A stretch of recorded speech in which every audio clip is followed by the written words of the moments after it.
بسم اللہ الرحمن الرحیم۔ السلام علیکم ورحمۃ اللہ وبرکاتہ۔ جی ناظرین و سامعین، ایک دفعہ پھر آپ کا خادم حافظ غلام سرور ایک نئے سبق کے ساتھ آپ کی خدمت میں حاضر ہے۔ تو پچھلے سبق میں ہم نے فعل ماضی مطلق کے بارے میں پڑھا اور ساتھ ہم نے اس کو بتایا کہ فعل ماضی مطلق کا جب کوئی صیغہ آ جائے تو صیغہ بتلانے کا طریقہ کیا ہوتا ہے، کہ صیغہ واحد مذکر غائب، فعل ماضی مطلق مثبت معروف، ثلاثی مجرد، صحیح اسباب یہ ہو۔ تو ثلاثی مجرد اور رباعی مجرد، پھر ثلاثی مزید فی اور رباعی مزید فی ہم نے پڑھ لیا۔ تو آج کے سبق میں ہم اس سے آگے چلیں گے کہ ایک تو ہے ثلاثی مجرد۔ دیکھا کہ یہ فعل صیغہ واحد مذکر غائب ہے، اس کے بعد فعل کے بارے میں بتانا ہوتا ہے تو فعل ماضی ہے، پھر مثبت معروف کے بارے میں بتانا ہوتا ہے یہ تو فعل مثبت ہے، پھر معروف اور مجہول کے بارے میں بتانا ہوتا ہے تو یہ فعل معروف ہے۔ روانگی کے ساتھ اس طرح بتائیں گے، صیغہ واحد مذکر غائب، فعل ماضی مطلق مثبت معروف، پھر یہ تعداد حروف کے اعتبار سے یہ ثلاثی مجرد ہے تو کہا جائے گا کہ صیغہ واحد مذکر غائب، فعل ماضی مطلق مثبت معروف، ثلاثی مجرد۔ اس کے بعد اس میں حروف علت کے اعتبار سے دیکھا جائے گا۔ حروف علت 3 ہے، الف، واو اور یا۔ چونکہ ان کے بھی الگ الگ قواعد ہیں کہ بعض لفظوں کے اندر اگر حمزہ آ جائے تو اس کی وجہ سے لفظ کی بناوٹ، شکل و صورت چینج ہو جاتی ہے، اس کے الگ قواعد ہیں۔ کسی لفظ کو، حرف کو گرانا پڑتا ہے، کسی کا اضافہ کرنا پڑتا ہے، کبھی حرکت کی جگہ دوسری ایک حرکت کے بدلے دوسری حرکت دینا ہوتی ہے، حرکت کو تبدیل کرنا ہوتا ہے۔ تو یہ سارا کچھ حروف علت اور حمزہ کی وجہ سے ہوتا ہے، یا ایک ہی جیسے دو حروف ایک لفظ میں ایک جیسے آ جائے اس وجہ سے ہوتا ہے۔ تو اس اعتبار سے فعل کی 7 اقسام ہیں جنہیں اصطلاحی طور پر 7 اقسام کے نام سے جانا جاتا ہے۔ تو ان میں سے فی الحال ابھی آپ ایک ہی سمجھیں، وہ ہے فعل صحیح۔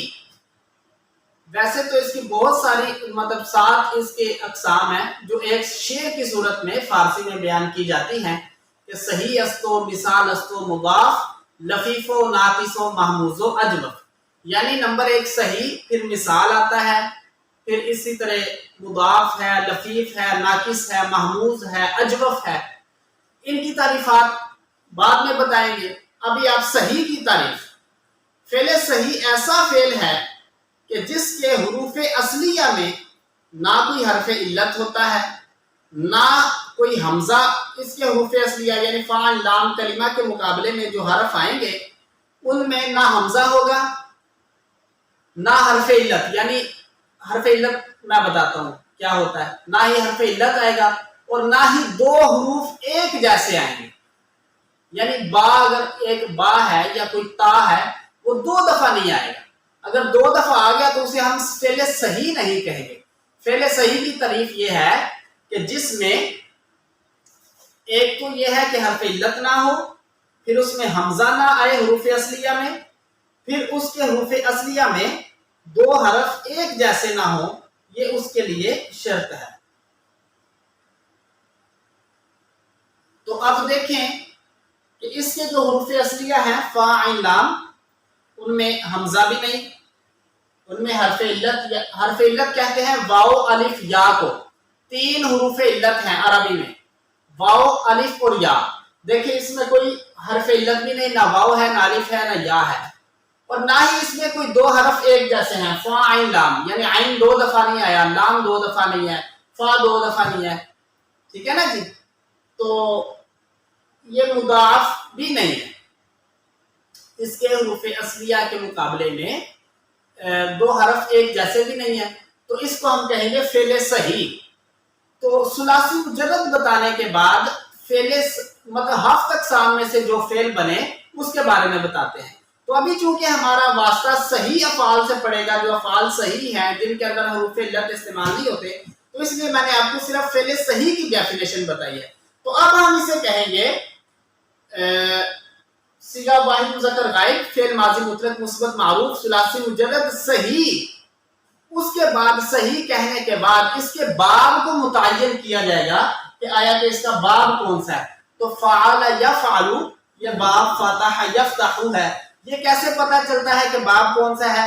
ये आपकी अपनी मेहनत है, आपकी वोकैबुलरी हाई होनी चाहिए। जितना ज्यादा आप याद करेंगे आप देखेंगे कि ये लफ्ज किस बाब के तहत आ रहा है। अरबी में वोकैबुलरी में साथ दिया होता है उन्होंने कि ये लफ्ज फुला बाब से है, ये फुला बाब से है, तो ये याद करने से आता है। तो देखा जाएगा कि फ़अल यफ़अलु इसका बाब कौन सा है। तो फ़अल यफ़अलु बाब फ़तह यफ़तहु से है, तो इसको फिर इस तरह कहेंगे। आखिर में आके बाब का जिक्र किया जाएगा, वो किस तरह? सीगा वाहिद मुज़क्कर गायब, फेल माजी मुतलक मुस्बत मारूफ सुलासी मुजर्रद सही। अब कहा जाएगा अज़बाब फ़तह यफ़तहु, ये आपका सीगा मुकम्मल हो जाएगा। अब इसका तर्जुमा किया जाएगा कि किया उस एक मर्द ने। ये तरीका है सीगा बतलाने का। तो साथ ही हम आज के लेक्चर में ये देखेंगे कि इसको उर्दू में कैसे पहचानेंगे कि आया कि ये फेल माजी मुतलक है या फेल हाल है या फेल मुस्तकबिल है। तो याद रखिए, याद रखिए कि जितनी भी अलामात अब आगे आएंगी, मतलब वो फेल माजी की भी 6 किस्में हैं, फिर फेल हाल है, फिर मुस्तकबिल है, उन सब की अलामात हैं। तो ये याद रखिए, जब आप वो पढ़ लेंगे तो अब माजी मुतलक की आपको अलामत का भी पता चल जाएगा। याद रखिए, माजी मुतलक की अलामत ये है कि किसी काम का गुज़श्ता ज़माने में पाया जाना, और लफ्जों में उसकी अलामत ये है कि उसमें जितने भी हमने फेल पढ़ लिए हैं उनमें से किसी की अलामत भी ना पाई जाए। जब आप कोई ऐसा फेल देखें तो इसमें काम हो रहा हो, ये शर्त है, काम हो रहा हो और उसमें ना फेल हाल की अलामत हो, ना फेल मुस्तकबिल की, ना फेल माजी की, जो बाकी जितनी अक़साम है उनकी भी अलामात ना हो, तो फिर कहा जाएगा कि ये फेल माजी मुतलक है। फेल माजी मुतलक की यही अलामत है कि उसमें बाकी जितने भी अफ़आल हैं उनकी अलामात में से कोई अलामत नहीं पाई जाती।